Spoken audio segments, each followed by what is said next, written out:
नमस्कार दोस्तों, स्वागत है आपको अपने YouTube चैनल प्रेम ट्रिकशाला में। आज का मेरा टॉपिक रहेगा जो अभाज्य गुणनखंड विधि से एलसीएम और एचसीएफ कैसे निकालते हैं। आज भाग संख्या 2 है और भाग संख्या 1 आप जरूर देखें। तो आज का टॉपिक शुरू करते हैं, अभाज्य गुणनखंड विधि।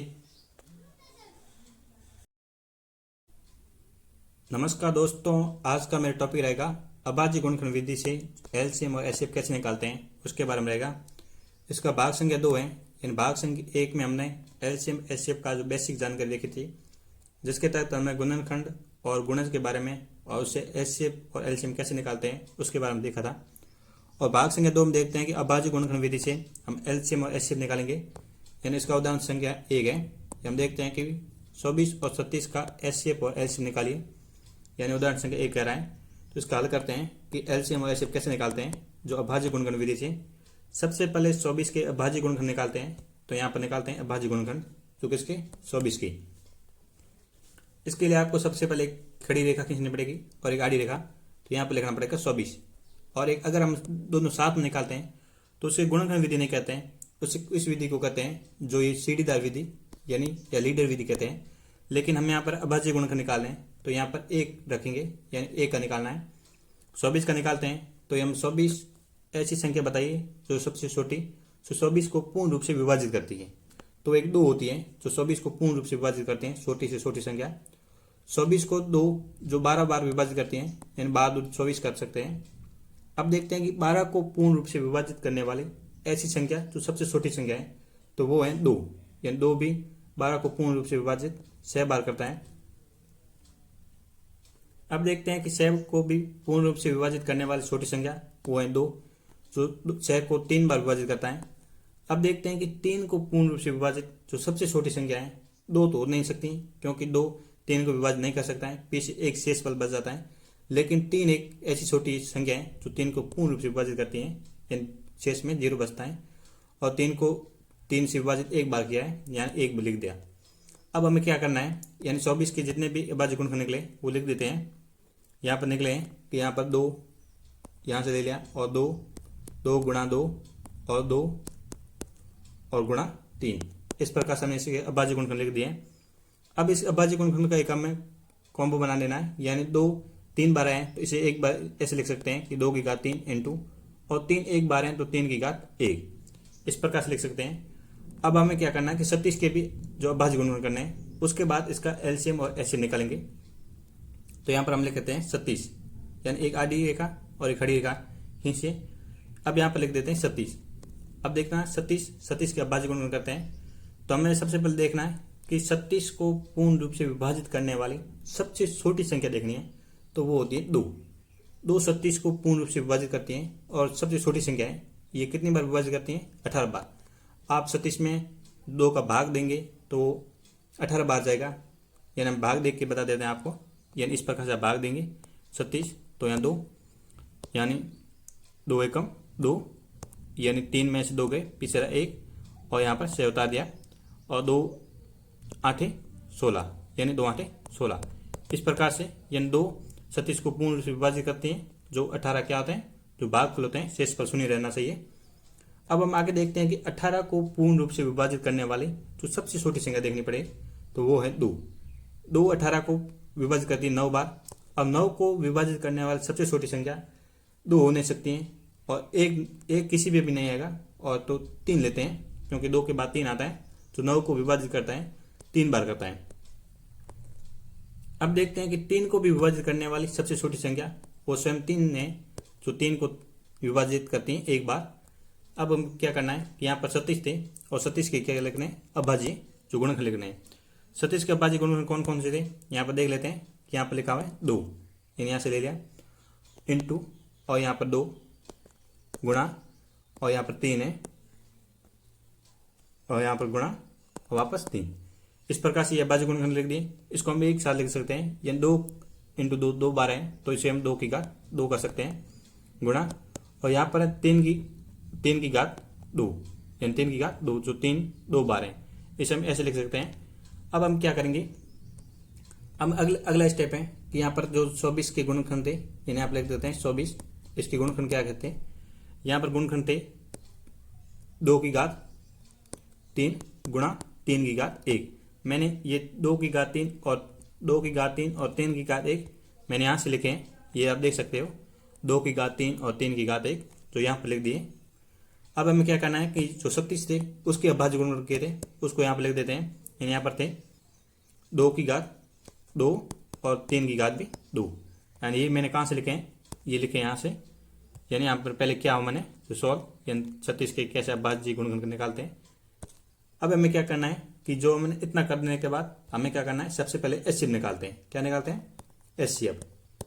एचसीएफ कैसे निकालते हैं, एचसीएफ यहाँ पर देखना कि 24 के और 36 में दोनों के जो अभाज्य गुणनखंड देखने हैं उसमें सबसे पहले 2 हैं, 2 की सबसे कम घात वाला अभाज्य गुणनखंड लेते हैं। यानी एचसीएफ में सबसे कम घात वाला अभाज्य गुणनखंड लिया जाता है। जैसे यहाँ 2 की घात 2 है और यहाँ के 2 की घात 3 है तो अधिक है, इसलिए हमने 2 की घात 2 लिया। अब गुणा करते हैं। अब यहाँ पर देखते हैं कि 24 और 36 में 3 की घात जो सबसे कम है उसको लिया जाता है। यानी 3 की घात सबसे कम 3 की घात 1 है। याद रखना एचसीएफ में सबसे कम घात वाले जो अभाज्य गुणनखंड लिए जाते हैं और एलसीएम में सबसे अधिक घात वाले जो अभाज्य गुणनखंड लिए जाते हैं। अब यहाँ पर देखें तो 2 की घात 2 यानी 2 की घात 2 कितना होता है, 4 होता है। यानी 2 × 2 गुणा और 3 की घात 1 यानी 3। यानी हम इसे और सरल करें तो 2 की घात 2 इसे हम सरल कर दिया 2 की घात 2 यानी 2 × 2 भी लिख सकते हैं। अब यहाँ पर लिखते हैं कि 2 × 2 4 और गुणा 3 यानी कितने हो गए 12। ये हमारा एचसीएफ आ गया जो अभाज्य गुणनखंड विधि से। अब हमें क्या करना है, जो एलसीएम निकालना है। यानी एचसीएफ निकाल दिया, अब हम एलसीएम निकालना है। हम एलसीएम लिखते हैं, एलसीएम। एलसीएम जो एलसीएम किसका, 36 का एलसीएम निकालना है। एलसीएम जो दोनों हम देखते हैं 24 और 36 में कि 24 और 36 में देखते हैं इसके अभाज्य गुणनखंड यानी 2 की घात सबसे अधिक कहाँ आई, 2 की घात सबसे अधिक यहाँ पर है तो हम यहाँ पर लिख देते हैं। यानी एलसीएम में 2 की घात सबसे अधिक गुणा। अब हमें लिखना है कि 3 की घात दोनों में देखें तो सबसे अधिक कहाँ है, 3 की घात सबसे अधिक है जो 36 में है। यहाँ पर 3 की घात 2 लेकिन यहाँ पर 3 की घात 1 है, लेकिन हमें 3 की घात 2 लेनी क्योंकि यहाँ पर सबसे अधिक है 3 की घात 2। याद रखना कि एलसीएम में सबसे अधिक घातें जो अभाज्य गुणनखंड हैं उसकी ली जाती हैं, लेकिन एलसीएम में सबसे कम घातें होती हैं उसको लिया जाता है। अब यहाँ पर देखें तो 2 की घात 3 है तो इसे हम और विस्तार से लिख सकते हैं 2 × 2 × 3 और गुणा 3 की घात 2 है तो इसे हम और विस्तार से लिख सकते हैं 3 × 3। यहाँ पर 2 लिखना था 2। अब हमें क्या करना है कि 2 × 2 × 2 इसको हम गुणा करें तो होता है 8। आप सीधे भी कर सकते हैं कि 2 की घात 3 यानी 8 होता है गुणा, यानी 2 दूनी 4 और 2 4 दूनी 8। अब होता है कि 3 × 3 यानी 3 × 9। अब इसको गुणा कर देते हैं कि 8 नंबर 72 होता है। इस प्रकार से हमारे एलसीएम भी आ गया है। एलसीएम कितना है 72। जो अभाज्य गुणनखंड विधि से एलसीएम हमने निकाल दिया 72 और अभाज्य गुणनखंड विधि से एचसीएफ भी हमने निकाल दिया है जो 12 है, जो किसका है 36 यानी 24 और 36 का। यानी 24 और 36 दो संख्याओं का एलसीएम एचसीएफ हमने निकाल दिया है। ये रहा एचसीएफ और ये रहा एलसीएम। अब हम नेक्स्ट प्रश्न करते हैं और जो दूसरा प्रश्न है 48 और 72 का एचसीएफ और एलसीएम जो अभाज्य गुणनखंड विधि से निकालिए। याद रखना यहाँ पर विधि पूछे अभाज्य गुणनखंड विधि से निकालना है। अब आपको सबसे पहले मैंने क्या कहा था कि अगर हम करते हैं तो सबसे पहले इसके अभाज्य गुणनखंड निकालने जरूरी होते हैं। 48 के अभाज्य गुणनखंड निकालते हैं और 72 के भी निकालते हैं। आपको यहाँ पर दोनों को एक साथ में करा देते हैं। जैसे यहाँ पर दोनों एक साथ लिखते हैं, यानी यहाँ पर 48 यानी 48 की सबसे पहले निकालते हैं। 48 के अभाज्य गुणनखंड निकालना है तो हमें देखने की ऐसी छोटी से छोटी संख्या बताना जो 48 को पूर्ण रूप से विभाजित करती है, वो एक 2 है। अब 2 है तो 2 का 48 में भाग देंगे तो आता है 2 दूनी 4 और 200 के 8 यानी 2 48 को 24 बार काटता है। अब दो और देखते हैं, यानी 24 को पूर्ण रूप से विभाजित 2 जो करती हैं, जो पूर्ण रूप से विभाजित सबसे छोटी संख्या है इसलिए 12 बार विभाजित करती है। 12 को सबसे छोटी संख्या जो पूर्ण रूप से विभाजित करती है वो 2 है, जो 12 को कितनी बार करती है 6 बार। अब देखते हैं कि 6 को पूर्ण रूप से विभाजित करने वाली सबसे छोटी संख्या है वो है 2, क्योंकि 2 × 6 होता है, और 3 को पूर्ण रूप से विभाजित करने वाली 3 स्वयं संख्या है। इस प्रकार से मैंने 48 के जो अभाज्य गुणनखंड कर दिए हैं यहाँ पर लिख देता हूँ 48 इन 48। 48 के यहाँ अभाज्य गुणनखंड लिख देते हैं, यानी 2 गुणा 2 गुणा, यानी ये लिखा 2 2 ये हो गया, और ये 2 गुणा, और ये रहा 2 गुणा और 3। इस प्रकार से लिखने के बाद हमें सबसे पहले देखना है कि यहाँ पर जो जितना देखते हैं कि यहाँ पर 2 कितने बार आए हैं, कि 2 4 बार आए हैं, 1 2 3 4, तो हमें यहाँ पर 2 की घात 4 लिख देनी है। उसके बाद 3 कितनी बार आए, 3 1 आए, तो 3 की घात 1 लिख दें। अब हमें क्या करना है कि यहाँ पर तो हो गया 48 के जो अभाज्य गुणनखंड हो गए। उसके बाद हमें 72 के अभाज्य गुणनखंड निकालना है। 72 के निकाल देते हैं यहाँ पर, यानी 72 के अभाज्य गुणनखंड। इस प्रकार से एक लाइन खींचना और एक खड़ी और एक आड़ी लाइन खींचना और यहाँ पर लिखना 72। अब हमें क्या करना है कि 72 को पूर्ण रूप से विभाजित करने वाली सबसे छोटी संख्या बतानी है, तो वो है 2। क्यों, 1 तो नहीं होगी, 1 को किसी भी हालत में आपको नहीं लिखना है, 2 से शुरू करना है कि सबसे छोटी संख्या। अब हम देखें तो 2 72 को कितनी बार काटता है, 2 72 को काटता है, यानी 3 दूनी 6 और एक यहाँ पर है हो गई 12, 2 6 12, यानी 36 बार काटता है, यानी 2 72 को 36 बार विभाजित करता है। अब हमें क्या करना है, 36 को पूर्ण रूप से विभाजित करने वाली सबसे छोटी संख्या देखें तो वो है 2। तो 36 को 18 बार विभाजित करता है, यानी अब देखते हैं कि 36 में 2 का अगर भाग देते हैं तो शेष भागफल 18 रहता है। अब देखते हैं कि 18 को पूर्ण रूप से विभाजित करने वाली सबसे छोटी संख्या देखें तो वो है 2, जो 9 बार विभाजित करती हैं। अब देखते हैं कि 9 को पूर्ण रूप से विभाजित करने वाली सबसे छोटी संख्या देखें तो याद रखना 9 को 2 पूर्ण रूप से विभाजित नहीं कर सकती हैं, क्योंकि अगर हम 9 में 2 का भाग देते हैं तो देखते हैं कि 200 के 8 होता है, यानी 8 लिख दिया।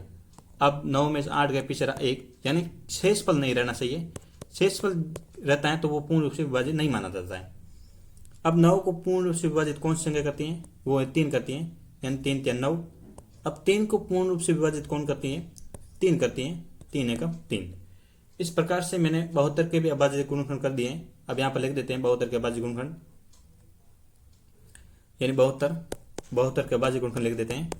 यानी यहाँ पर क्या क्या है, पहले है 2 2 गुणा, यानी 2 गुणा 2 गुणा 2 गुणा 3, यहाँ नीचे लिख देते हैं 3 और गुणा 3। अब यहाँ पर देखना है कि हमें यहाँ पर जो जो 2 कितनी बार आए हैं, कि 2 3 बार आए हैं, तो हम यहाँ पर लिख सकते हैं कि 2 की घात 3। और 3 कितनी बार आए हैं, 3 आए हैं, जो 2 बार, जो 3 की घात 2। इस प्रकार लिखने के बाद हमें यहाँ पर वापस प्रश्न के नीचे आना है। इन प्रश्न देखते हैं कि यहाँ पर लिखा है कि 48 के अभाज्य गुणनखंड पूछा, तो 48 लिखो। 48 के अभाज्य गुणनखंड कौन कौन से हैं, तो यहाँ पर देखो मैंने यहाँ पर कितने बनाए हैं, ये 48 के अभाज्य गुणनखंड को यहाँ पर लिखा है कि 2 की घात 4 और 3 की घात 1, यानी 2 की घात 4 और 3 की घात 1। ये मैंने वहाँ पर सॉल्व करके दिखाया कि किस प्रकार से आपको हल करना है। उसके बाद हमें लिखना है जो आगे 72 के अभाज्य गुणनखंड करते हैं, तो 72 के अभाज्य गुणनखंड यहाँ पर पढ़े देख सकते हो। जैसे यहाँ पर मैंने 72 के अभाज्य गुणनखंड किए, ये पढ़े, यानी 2 की घात यहाँ पर है, यानी 2 की घात 3 और 3 की घात 2, यानी हम लिख सकते हैं 2 की घात 3 और 3 की घात 2।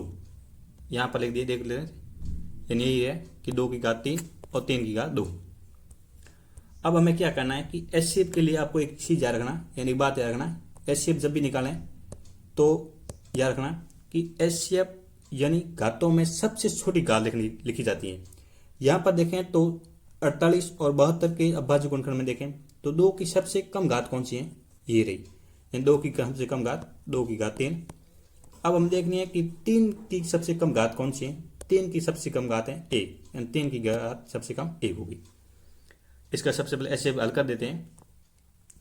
अब हम देखना है कि 2 की घात 3 कितना होता है। अगर पूर्ण रूप से यानी विस्तार से हल करते हैं कि 2 इंटू इसे 3 वाले को 2 इंटू 2, जब किसी की घात होती है तो उसको उतनी बार लिखा जाता है, यानी यहाँ पर 2 की घात 3 है तो 2 को मैंने 3 बार लिखा। अब हमें 3 की घात 1 है तो 3 को 1 बार लिखा। अब हमें क्या करना है, इसको गुणा करना है, 2 दूनी 4 और 4 दूनी 8, यानी इसको गुणा करते हैं, 2 दूनी 4 और 4 दूनी 8 होता है गुणा, और यहाँ पर 3 है। अब करना है कि 8 या कितना होता है, 8 या 24, यानी ये हमारा क्या हो गया, ये हमारा आ गया है जो 80 आ गया। अब हमें क्या ज्ञात करना है, वो एलसीएम ज्ञात करना है। एलसीएम हम यहाँ पर ज्ञात कर देते हैं।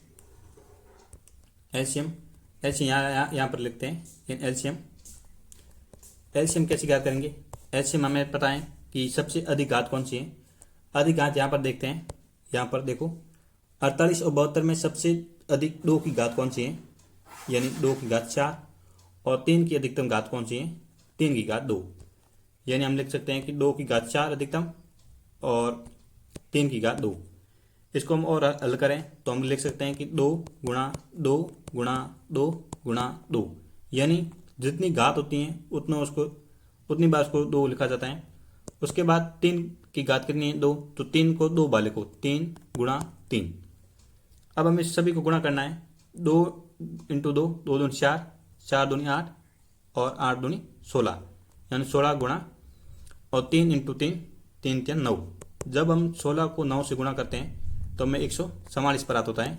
ये हमारा एलसीएम प्राप्त हो गया और ये हमारा एचसीएफ था।